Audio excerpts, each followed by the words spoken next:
I'm sure you've heard that question. If a tree falls in a forest and no one is around to hear it, does it still make a sound? I think it does. Some things just are as they are, no matter what or where the humans are. And just like that, with no say from us, the weather is finally cooling down.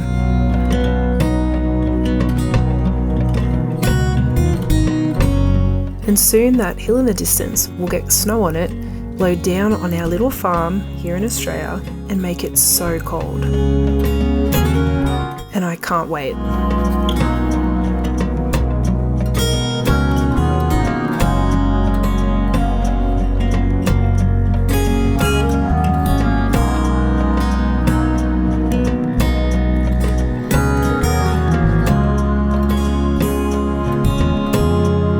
It is so exciting that it rained. There's this really old ad in Australia from years ago, it's very famous, and it's this old farmer sitting out on the porch and he can hear the raindrops on the roof, and he runs out and he's like, "Marge, the rain's here." Marge, the rain's here. You look up and it's the kids up on the roof, and it's an ad for like this really juicy corn. That's how it feels. Anyway, what we're doing now, we're gonna go have a quick look at what things are looking like. The rain has stopped and it has warmed up a little bit again. We're gonna go check out the dam, see if it's looking a bit better than it did last time. But on my way, I've done like a crappy concept drawing of this area. I'll pop it up on the screen. You can see I've imaginated this tree growing because it is finally starting to grow.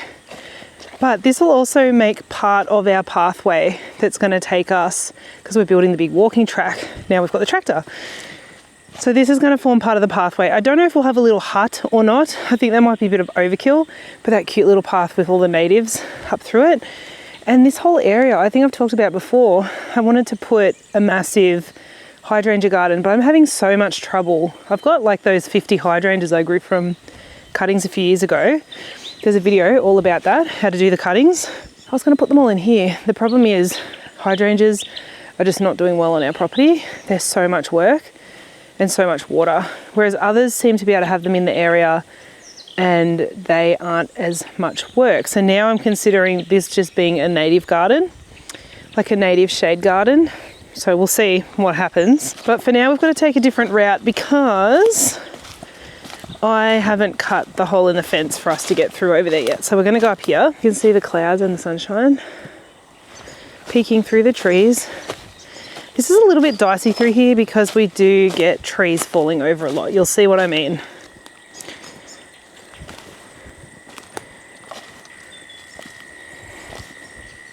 Oh, here's another tree. Just a few trees that have fallen over.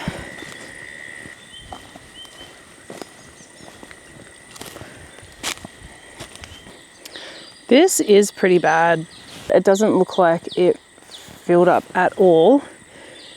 Somehow it looks more empty. So that's very weird. That was a lot of rain. Now's a really good time to get in there and put a like jetty in or something though, if we want to. Okay, well, let's go see other spots. So this is me coming back out through there. And it enters onto the back of the property, which I was going to put the compost and sinks and things here, but maybe it'll look a bit ugly. But I wanted to have a look here. I should have come out to have a look while it was raining.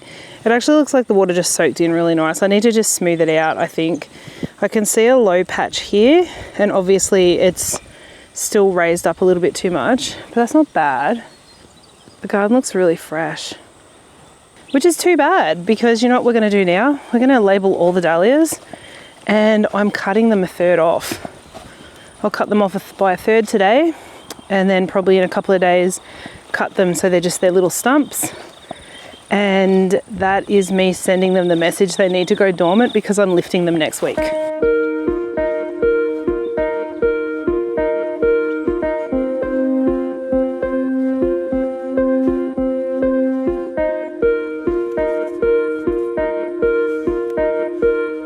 What I'm using is flagging tape. You can get this at your hardware store. It's just like a non-sticky tape.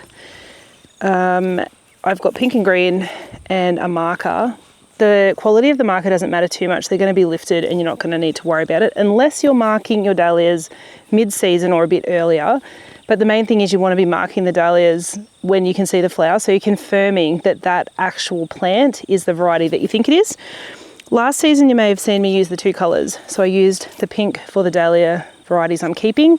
I used the green on the dahlia varieties I've decided to let go of and not continue with. Today I'm mainly just using pink. There's a couple that I might get rid of, but my strategy this time is anything that's not marked is going. So I probably won't even bother marking them. So let's get cracking. So these are my evening mist variety, one of my absolute favorites. I love the purple color. You want to start with your plant. Make sure you can find down low because you want to tag it as low as possible. You may need to take some leaves off just so you've got really nice access. Removing leaves through the season can be really good as well if you've got a tendency to get diseases or pests or fungal problems, and it just allows some airflow around the base of the plant. So you could have done this early in your season anyway, but I'm just cleaning things up. Write the name on the tape, and like I said, tie it as low as you can.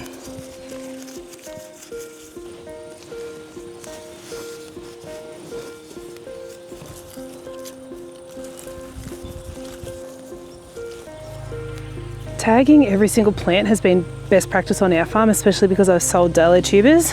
This year, everything is spread out really well and very separated. So with the rest of the rows, what I'm doing is I'm flagging the first and the last plant with the name, so we know that everything in between is correct.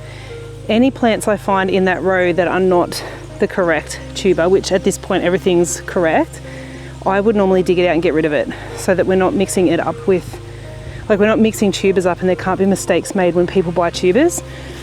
I'm not sure if this year I'm selling maybe some pink and purple packs or pink, purple and white, you know, if you want them for your veggie patches and stuff to add the pretty colours.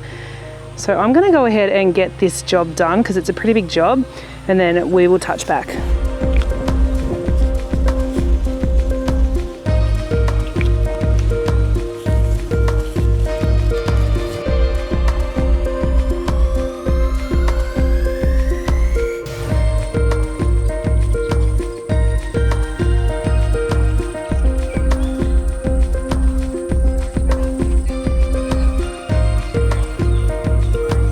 Job done. Now I'm going to show you something else. I'll take you over there.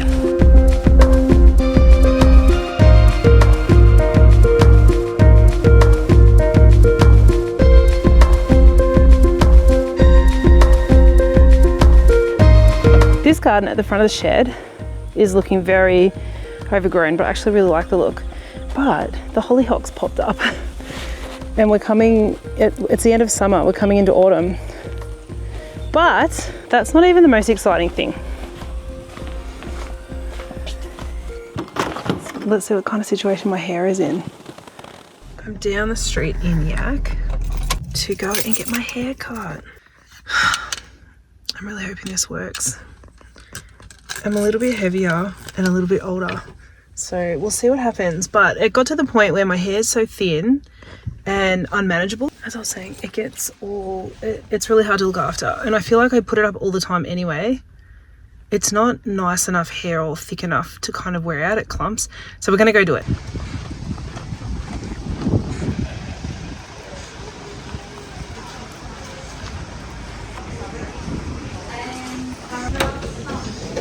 Ta-da! We're done. It's a little bit longer than it was last time, and the sides are a bit longer because Tash, who's the hairdresser, was just thinking at least then I can do it. And I used to do this little braid across the front, which was cute.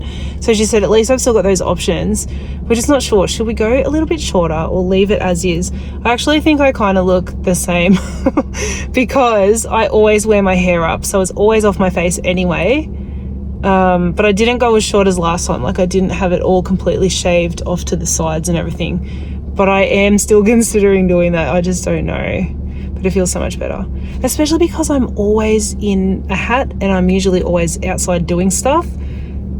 and I just throw it up in a ponytail. It just looks bad. And because I've got thin hair, you can always see my scalp. I'm sure you've seen that in videos. You can see my scalp, whereas it actually feels a lot better now. And do you like my earrings? The kids got me for these for Mother's Day one year, and I think they're beautiful. Anyway, I'm happy. So I just thought I cut it off because I thought it would be better under a hat. I don't know. It looks pretty bad. It's pretty sweaty. I haven't quite figured out how to style it yet. So anyway, but let me show you my exciting news. I collected all the seed pods from the hollyhocks. So I'm going to package those up. I'm going to put them on the Noble Flowers store. The Noble Flowers website's still up. I will be switching it over to Phaedra Garden S. But look, if you are after these seeds, go to the link in the description of this video and it'll send you to the listing wherever it is. So they'll be there till they sell out. And they're that beautiful deep burgundy colour, and they've flowered amazingly. And we've had a very hot summer and they're still flowering. Well, they kind of stopped and then started again. So get some seeds. And just a caveat, they're just in sort of handwritten packaging. It's nothing fancy. I am hoping to do seeds like more and more as time goes on.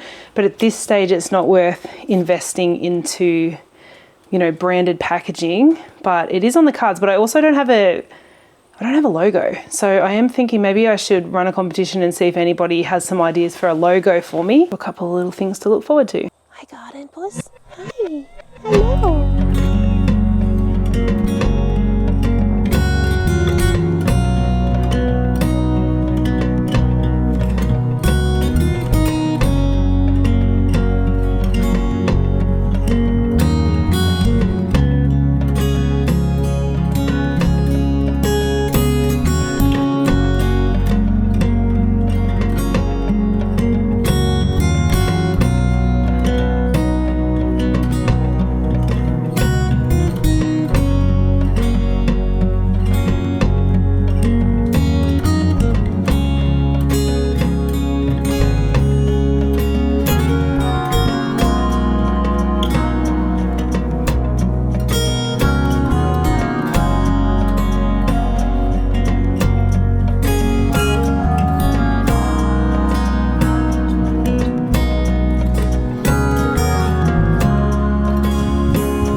Moroni wants to go. Every time I get on the tractor, he comes along. we're obviously doing work, but it's very fun. Maybe I can convince Moroni to work on this. This whole section needs to be cleaned up and pulled out. I'm happy to move these bricks though. I'm going to use them to help pave some of the garden. The tricky part about today is the girls aren't home, but we've got James home. So we can't both be out in the paddock, which is what we'd like to be doing, because we could be getting things done so fast. But we don't want James anywhere near the tractor, so one of us has to have eyeballs on him at all times when the other one's on the tractor. So there can be absolutely no chance of any mishaps or accidents. It's just not worth the risk. You rang. Hey. Is it your go? Yes. So matter of fact. What are you going to do? Drive. No, but what? I'm going to pull the fence off. What about this? Yeah, these two. Are you going to do it? Uh-huh. Woohoo! I'm going to start with that bead over there. Yeah, okay.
So Moroni and I tag teamed. I'll show you where we got to. There's a lot more bricks than we thought.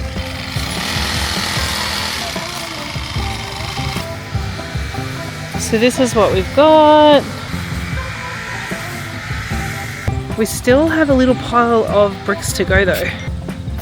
So there's still all of this pile, a fair bit, and then we've got all of these pavers.